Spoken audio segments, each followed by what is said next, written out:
Welcome to the Smart Weight Loss Coaching Podcast. I'm Dr. Lisa Oldson, a board-certified weight loss medicine specialist and certified life coach. In this podcast, I'll share fresh insights and effective techniques for incorporating mindset, habit change, and proven science into your life. Are you ready to achieve sustainable weight loss, wellness, and longevity? Then let's jump in and lose weight the smart way. Welcome back. In 2007, our child was born at 29 weeks, which is quite a bit shy of the 40 weeks in a normal pregnancy. It was unexpected, as you might imagine, and our little sweetheart spent the first few months in the neonatal intensive care unit. I would drive the 45 minutes to the hospital every morning to be with our baby, then race over to the office to work, then race back to the hospital again, and stay until I was starving, at which time I would go to the waiting room to eat a quick meal, guzzle some water, pump breast milk, and go back in until my husband took over in the evening. He would usually stay with our baby until midnight before driving home.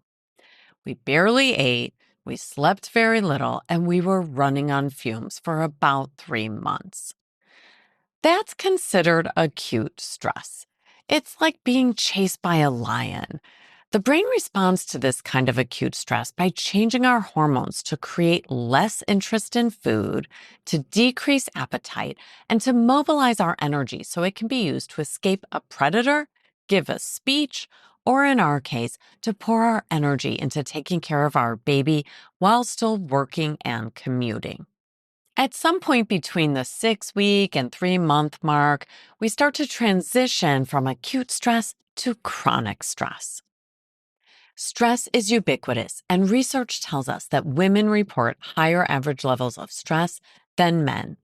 They're also more apt to report levels of stress in the 8, 9, or 10 out of 10 range than men.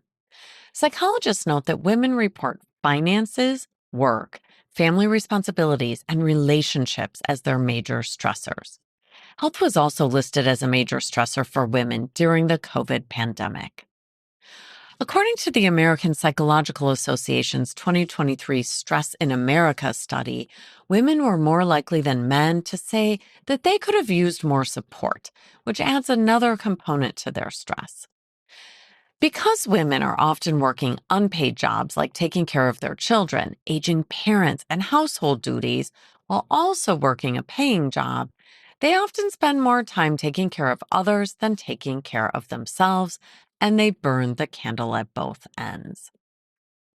As for my stress, I'm incredibly grateful that my baby made it through those early months and is now a thriving 18-year-old. But what about women and men who continue to have intensely elevated levels of stress? Our bodies respond to prolonged stress with almost opposite hormonal responses than those that are activated during the acute or new stress. When the stress continues over time, the fuel that we burned up with the initial acute stress reaction has to be replaced. Our bodies are looking to replace the calories that were used up, and they achieve this via the actions of hormones and neurotransmitters. Those are chemicals that communicate messages inside the brain. For just a hot second, I'm going to give you a quick science overview of which hormones are released during chronic stress, but don't worry if this gets too sciencey. I'll get back to the way this impacts us in a moment. Under chronic stress, the hypothalamus, which is the weight control center of the brain, releases a hormone called corticotropin-releasing hormone. Please don't write that down. That hormone stimulates the pituitary gland, also in the brain, to release something called adrenocorticotropic hormone, or ACTH. Don't write that down either. Just hang in there with me and take a listen. That hormone, the ACTH, acts on the adrenal glands, which sit right on top of our kidneys, and there it stimulates the release of glucocorticoids like cortisol. Cortisol, which you may know as the stress hormone, is a fat storage hormone, a hunger hormone, and it triggers a cascade of effects that we're going to talk about next. One thing glucocorticoids like cortisol do specifically is to drive fat storage in our abdomen, called visceral adiposity. This is the dangerous kind of fat that can invade organs like our liver and even our heart. At a conference I recently attended, one of the speakers said that you can almost guess a person's stress level by how much weight they carry around their waistline. I don't know if that's been specifically studied, but it is true that in general, we deposit our weight centrally when we're under chronic stress. Our cortisol hormone behaves differently depending on our weight. Normally, cortisol will peak as stress peaks, and then it drops. In people who carry excess weight, cortisol is secreted for much longer, which frustratingly will cause more weight gain. This cycle where excess weight leads to longer release of cortisol, which leads to more excess weight, is one of the things that really drives me to talk about the science of weight. I know people often blame themselves when they gain weight, but that's taking a simplistic approach. And the blame game doesn't recognize all of the hormones and neurotransmitters involved in driving people with overweight or obesity to continue to gain more weight. For example, in a high stress, high cortisol state, we see that people are more responsive to food cues. This is seen to a greater extent in people who already carry excess weight. Think about it like this. It's hard enough for me to take a pass on a slice of pie on a regular Tuesday when I'm not stressed. Add some stress, and seeing that pie is more tempting. But the fact is, that same pie is way more visually stimulating to the brain of someone carrying excess weight, driving them to be more likely to eat the slice of pie, even if they'd prefer not to. Which I think we can all agree is entirely unfair, but that's the science. So stop blaming yourself and start offering yourself some compassion in these situations, because I'll say it again, excess weight is not your fault. Back to glucocorticoids like cortisol, which also stimulate the release of a hormone called leptin. Leptin is found in fat cells. Usually, leptin tells us when we've had enough to eat. But just like we can develop insulin resistance, we can develop leptin resistance. And that's what happens when we have too much of the stress hormone cortisol floating around in our bodies. We get both leptin resistance and insulin resistance. Usually, insulin alerts our brain when we don't need to eat anymore. Is this getting too sciencey for you? Maybe so. Okay, I'm not going to tell you all the neurotransmitters, neuropeptide Y, a goody-related peptide, that are specifically impacted. But I do want you to know that glucocorticoids impact our insulin and our leptin, and that drives us to have a preference for comfort foods. Let me say again so it doesn't get lost in all this talk about hormones and neurotransmitters. Chronic stress drives hormone changes that lead to an increase in cravings for rewarding foods, treat foods, especially foods high in fat and sugar. This happens at a biological level. In other words, when you've been chronically stressed and you want some cookies, you're actually doing something that's been shown to be instinctive. It happens in animals as well as humans. Here's how we know. Remember that first list of hormones I shared that are released in response to stress? Researchers put lab rats under stress to test what happens to their hormones.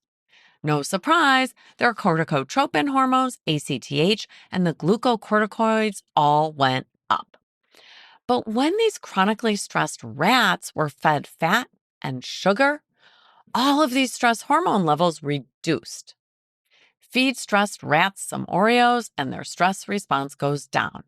And sure enough, stressed out rats with access to comfort food gain weight, just like many of us do. We're not being undisciplined when we reach for what people call junk food or what scientists call Nova 4 food.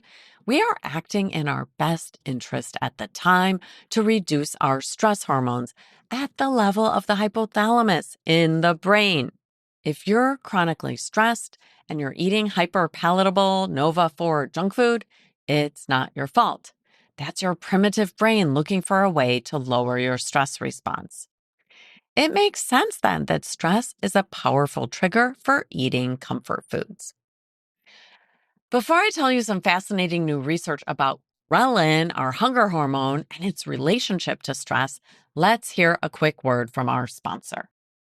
Haha, just kidding. It's still me, Dr. Lisa Oldson, founder of Smart Weight Loss Coaching. If you're as focused on your health as you are on the scale, you're my person. In my online program, we'll help you establish healthy habits for weight loss, better health, and longevity.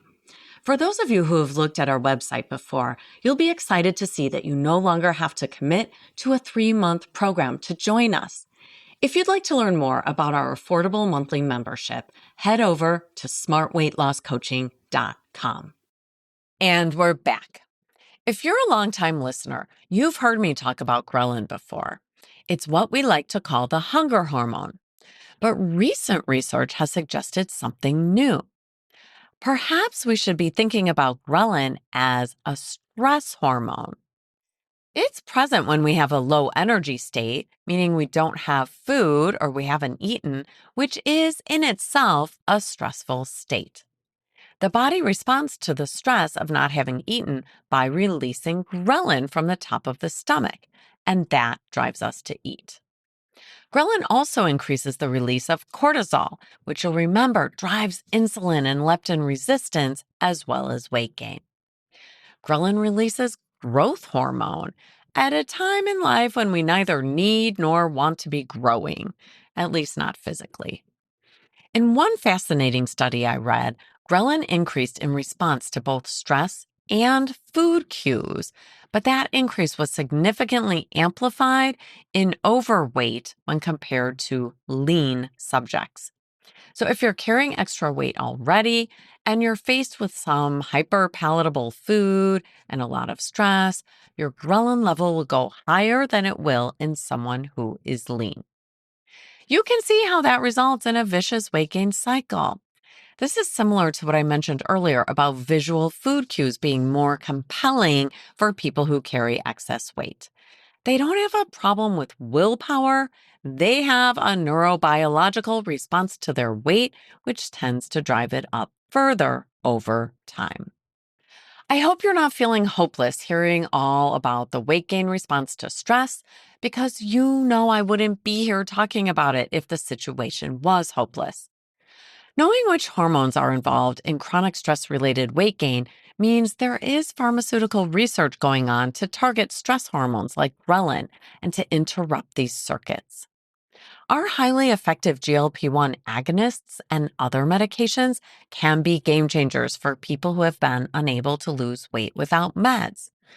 Please don't judge yourself or others if you're interested in medication for weight loss and maintenance of weight loss. This is appropriate treatment for the chronic disease of excess weight, and it may not be possible to lose weight in the face of high stress without medication. That's okay. Many chronic health conditions require medication, and for many people, this is one of them. Of course, there is so much we can do outside of weight loss medications to address the weight gain that often accompanies chronic stress. Talking with a therapist to get support can be incredibly helpful. Taking care of your mental health is a way to take care of others for those of you who always put yourselves last. In a future episode, I'll talk about more data on chronic stress and how we can mitigate it with exercise and with sleep. Mindfulness is also proving useful for better health outcomes, including weight. And the more research I read about eating a whole food plant-based diet, the more I personally practice leaning in that direction for all it can do to reduce the risk of chronic disease, to improve our neurological and mental health, to lower our cancer and diabetes risk, and to help us increase our health span. Okay, friends, it's that time. As you think about your NBA, your next best action for today, perhaps the most important thing to do if you're experiencing chronic stress is to reach out to someone, a therapist, your doctor, a friend, or a family member. It's okay to ask for help. And now you know why connecting with others to reduce your stress might also be helpful for your weight. Oh, one last thing, a quick announcement for any of you living in Illinois. I'm working with a new physician assistant who's certified by the Obesity Medicine Association and is available to prescribe weight loss medications to new patients living in Illinois. She has 23 years of experience in primary care and brings that vast experience to us. Please reach out to team@smartweightlosscoaching.com if you'd like to make an appointment before her calendar fills up.